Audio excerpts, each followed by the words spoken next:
Aujourd'hui, j'ai fait une séance d'1 heure de dessin avec quelques exercices au début pour travailler les formes dont je vous parlerai sûrement une autre fois. Maintenant, je vais vous montrer plutôt comment j'ai travaillé sur Krita pour réaliser les quelques personnages que je vais vous montrer tout de suite.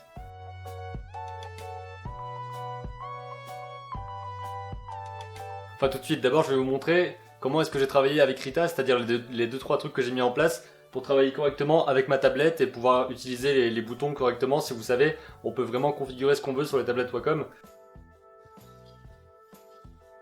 Pour configurer votre tablette Wacom, vous pouvez aller dans le Desktop Center, aller dans les paramètres de stylet et boutons, ouvrir les paramètres du stylet. Et ici, vous avez accès à tout. Vous avez accès au stylet, à la gomme, à l'étalonnage. Et ce que je veux ici, c'est plutôt paramétrer les Express Keys, c'est-à-dire ce qui va se trouver ici. Et en plus particulier, le Rocker Ring, c'est-à-dire cet endroit-là. Vraiment le rond que vous allez pouvoir configurer. Ici, j'ai fait en sorte que ce soit la touche espace pour que je puisse déplacer le canevas avec. Donc déplacer le canevas, répéter, changer d'écran, annuler et faire un zoom. Donc si je vous montre, ça fait que quand j'appuie sur le bouton du milieu, je peux faire ça. Quand j'appuie sur le bouton du bas, je peux zoomer et dézoomer. Ici je peux changer d'écran, c'est-à-dire passer de l'écran du PC à l'écran de la Cintiq très facilement. Et c'est vraiment utile de configurer tout ça pour pouvoir permettre de travailler très facilement et de travailler beaucoup plus fluidement en fait. On n'aura pas besoin vraiment de beaucoup utiliser le clavier.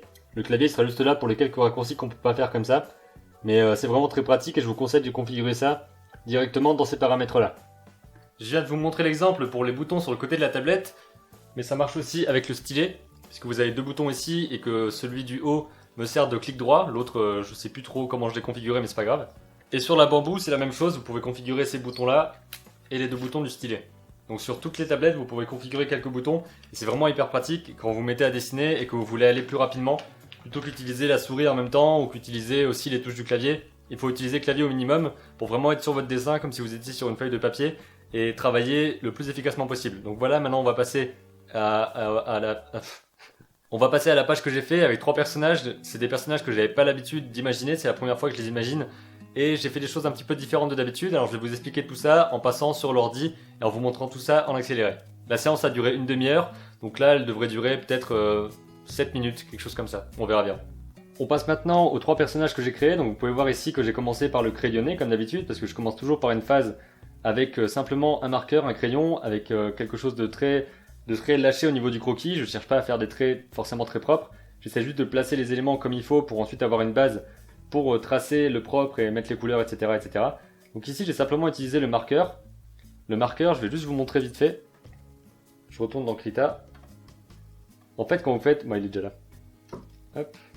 Quand vous faites un clic droit sur Krita, vous arrivez ici sur le panneau des outils. Et j'utilise essentiellement ce marqueur là pour faire des traits. Donc des traits hop, de ce type là. Et le pinceau pour faire des choses comme ça. Et dans l'illustration que je vais vous montrer, c'est essentiellement ce que j'ai utilisé. Donc j'utilise essentiellement ce marqueur, ce pinceau et la gomme qui est là. Mais pour la gomme, je vais simplement retourner le stylet et utiliser ça directement, parce que ça va automatiquement mettre la gomme. Donc pour ça, j'ai commencé par faire un crayonné, avec un trait assez fin de 3,77 pixels. Donc j'essaie d'avoir quelque chose de très fin pour avoir comme un crayon disons un crayon peut-être HB ou 3B ou ce genre de choses là, ou 3H je veux dire, un crayon assez fin, je sais pas où je parle là. Ensuite j'ai ajouté avec le pinceau les nuances de gris. Donc c'est assez facile parce que la pression de mon stylet elle va définir l'épaisseur, enfin plutôt l'intensité de mon noir. Donc ça va me permettre de faire des traits plus ou moins noirs juste en changeant la pression du stylet, et pareil pour les blancs. Là c'est exactement pareil pour la couleur des cheveux, puisque je vais juste différencier différentes couleurs avec le nuancier, et ensuite avec le cercle chromatique. Et ensuite avec la pression du stylet ça va être très facile de faire des traits de différentes épaisseurs. Là, vous pouvez voir que je galère un petit peu avec les raccourcis que j'ai mis sur le Rocker Ring parce que j'ai pas l'habitude. Pour cette forme là c'est un autre personnage, mais au départ je me suis dit à quoi est-ce qu'il va ressembler. Parce que cette partie là au début je pensais que ça allait être un animal avec comme une tête de cheval par exemple, avec le cou ici, l'œil là, et là le museau, je sais pas, non c'est pas un museau qu'on appelle ça pour le cheval. Bref, je suis pas un expert en cheval, c'est pas grave. Et finalement je suis parti sur un personnage qui est bien plus massif que l'autre. J'ai beaucoup aimé faire la forme des jambes par exemple, parce que pour ce genre de personnage et pour tous vos personnages en général, il faut toujours mettre une forme globale au départ pour définir la forme de votre personnage parce que ça va grandement influencer sa personnalité aussi. Et comme ça, si vous avez défini toute la forme, ensuite vous passez dans les détails et vous avez déjà la globalité dès le départ de ce que sera la forme de votre personnage. Parce que si vous commencez directement par faire les détails du visage par exemple, ça va pas le faire parce qu'à ce moment-là, vous n'aurez aucune idée de à quoi ressemble le personnage dans sa globalité et vous aurez plus de mal, je pense, à le définir correctement. Alors que là, je peux rajouter n'importe quel niveau de détail, il y aura toujours cette forme principale qui va définir le personnage correctement. Ensuite, pareil, je rajoute des détails. J'ai rajouté aussi un petit mouvement comme dans le cordon ici, parce que je l'ai mis vers le côté comme s'il y avait un coup de vent, ça permet d'imaginer un petit peu le contexte, d'imaginer peut-être un décor, une ambiance, etc. J'ai rajouté aussi quelques accessoires, comme par exemple cette sorte de Bible qu'il a dans la main. Enfin, en tout cas, c'est un livre avec une croix dessus. Donc, est-ce que c'est un religieux ? Est-ce qu'il est très croyant ou alors est-ce qu'il a juste été à la bibliothèque emprunter un bouquin? On ne sait pas. On ne sait pas vraiment ce qui s'est passé. Vous pouvez voir que sa main est aussi complètement cassée. Il a le doigt complètement tordu. Donc on imagine que ça peut être quelqu'un qui est handicapé de cette main-là. Et il a un air aussi assez naïf, donc ça peut aussi faire partir d'autres histoires. Donc là pareil, je suis passé avec le pinceau pour faire différentes nuances, sauf que là j'étais pas sur un noir complet. J'étais plutôt sur un gris, parce que comme ça, même en appuyant fort, j'avais pas un noir qui est très profond. Et ça me permettait d'avoir plus les nuances que je voulais. Un petit peu plus foncé pour le pantalon, pour faire quand même une petite différence entre le haut et le bas.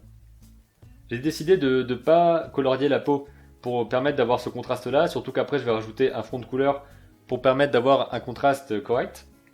J'ai rajouté juste un petit peu de couleur sur ce livre. Et pareil, comme sur l'autre personnage, j'ai rajouté de la couleur sur les cheveux. Et j'ai essayé de travailler au maximum cette expression pour leur donner une expression particulière et pas qu'ils aient un air neutre. C'est comme ça aussi avec la forme, j'ai décidé de faire des formes assez exagérées. J'ai rajouté aussi un petit peu de couleur ici. Des formes assez exagérées pour donner un caractère vraiment très marqué à ces personnages-là et le représenter à travers la forme de leur corps tout entier. Donc là vous voyez, j'essaie d'être un petit peu plus précis. Ensuite, je vais passer à l'autre forme, à l'autre personnage plutôt. Ah non, d'abord je vais mettre de la couleur ici parce que je me suis dit que les nuances de gris ça rendait pas assez bien et que finalement je préférais mettre un petit peu de couleur, donc avec du marron, un petit peu de jaune, et pareil en jouant sur la pression du stylet pour mettre différentes valeurs et jouer un petit peu comme ça sur la lumière de ma teinte.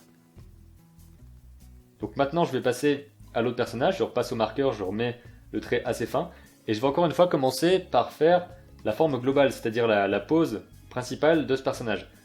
Donc j'ai décidé de le courber un petit peu, après je me suis dit en dessinant ses mains que ça pouvait être un prisonnier, donc j'ai décidé de lui faire une paire de menottes.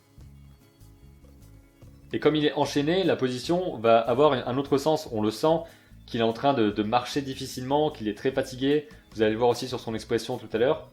Il est extrêmement fatigué, il a peut-être du mal à marcher, il est blessé. Donc c'est aussi là tout un tas d'accessoires et d'expressions qui va faire en sorte qu'on se demande un petit peu quelle est son histoire. Et en même temps, ces trois personnages-là pourraient évoluer clairement dans le même univers. Donc là, pareil, il y a une expression particulière, avec la barbe qui va sur le côté déjà à cause du mouvement de balancier, donc on sent que quand il marche, il fait quelque chose comme ça. J'espère que vous le voyez avec la souris. Normalement oui. Et cette expression-là, je lui ai vraiment fait une petite mine avec des yeux extrêmement petits. J'ai pas l'habitude de faire des yeux aussi petits, mais pour cette expression-là, c'était vraiment l'idéal. Et on peut voir qu'il est vraiment harassé, il a un œil blessé. Et c'est vraiment pas cool. Enfin, je sais pas ce qu'il est en train de vivre, mais c'est vraiment pas cool. On peut imaginer que c'est un prisonnier qui va vers l'échafaud. Ou alors un prisonnier qui a réussi à s'enfuir et qui est en train de marcher le long d'une route parce qu'il a réussi à s'échapper de là où il était prisonnier. Donc on peut vraiment imaginer plein de choses juste avec une pose, quelques accessoires et une expression. Donc c'est vraiment le cœur des personnages, c'est de créer une histoire qui soit intéressante et une histoire aussi qui ait du mystère pour qu'on ait envie de savoir la suite et qu'on ait envie de savoir un petit peu plus sur les personnages. Parce que moi pour l'instant là j'en connais pas vraiment plus. Je me suis juste dit que ça pourrait être sympa de faire trois personnages différents qui puissent être dans le même univers, qu'on pourrait ensuite lier d'une façon ou d'une autre à travers une histoire, mais j'ai pas encore idée de quelle histoire ce serait exactement. Donc ici j'ai rajouté les couleurs, pareil, j'ai rajouté des taches sur son visage, sur ses vêtements pour montrer qu'il est blessé, qu'il a du sang, etc. Et ça fait partie de l'histoire du personnage, de son caractère, et plutôt de sa personnalité à travers cette pose, ses accessoires.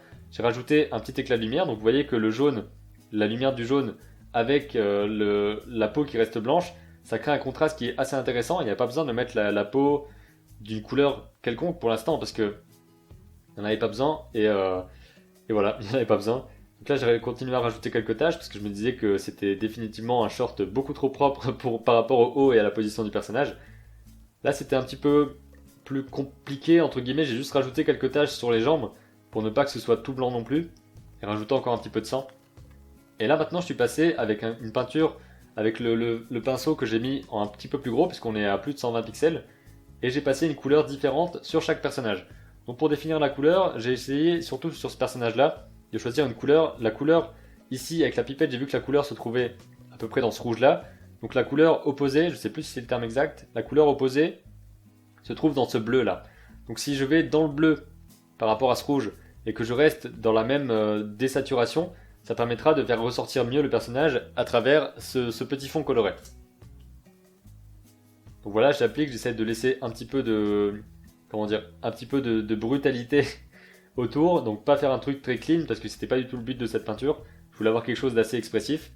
Et pareil pour le troisième personnage, j'ai décidé de lui mettre une couleur verte, qui est une couleur différente des autres personnages, pour justement que chacun ait sa personnalité et ses caractéristiques, qu'il puisse évoluer dans un même univers, mais qu'en même temps il ne soit pas exactement pareil. Et chaque couleur peut représenter finalement un petit peu leur état d'esprit, leur singularité finalement, et permettre de les différencier. Et par exemple, si ça devenait un film, ça pourrait faire une scène de différentes couleurs avec différentes teintes, et ça pourrait aussi jouer beaucoup sur l'histoire. Donc voilà, c'est fini pour cette illustration là. Pour ces personnages là, je sais pas pourquoi j'arrête pas de dire illustration, qui ressemblait au final à ça.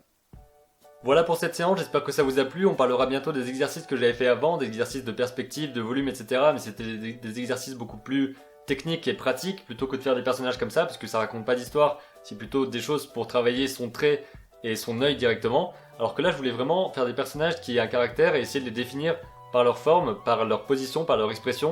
Donc j'espère que cette vidéo vous a plu, n'hésitez pas à me poser des questions sur la création de personnages ou alors sur Krita en particulier. Je connais pas grand chose, j'utilise juste les calques de manière basique, le pinceau, le marqueur et la gomme, différentes tailles de pinceau, un petit peu de pression pour l'opacité, tout ça, et c'est tout. Donc j'utilise pas vraiment grand chose d'exceptionnel, j'utilise ça plutôt avec les outils les plus simples possibles pour pas avoir à concevoir trop de choses pour l'instant et travailler tout simplement comme si j'étais sur papier sans avoir à réfléchir trop à la technique. Donc au fur et à mesure je découvrirai de nouvelles fonctionnalités et je vous en parlerai certainement. Mais pour l'instant voilà où j'en suis, donc j'espère que ça vous a plu, n'hésitez pas à me poser vos questions, à me dire un petit peu ce que vous en avez pensé. On se retrouve demain à 7 h pour la prochaine vidéo, et d'ici là comme d'habitude, créez vos images et racontez vos histoires. Why is this important? Maybe I haven't opened my mind to this subject yet. If you do that, you'll find that actually your mind can open up and you can find satisfaction in learning almost about anything.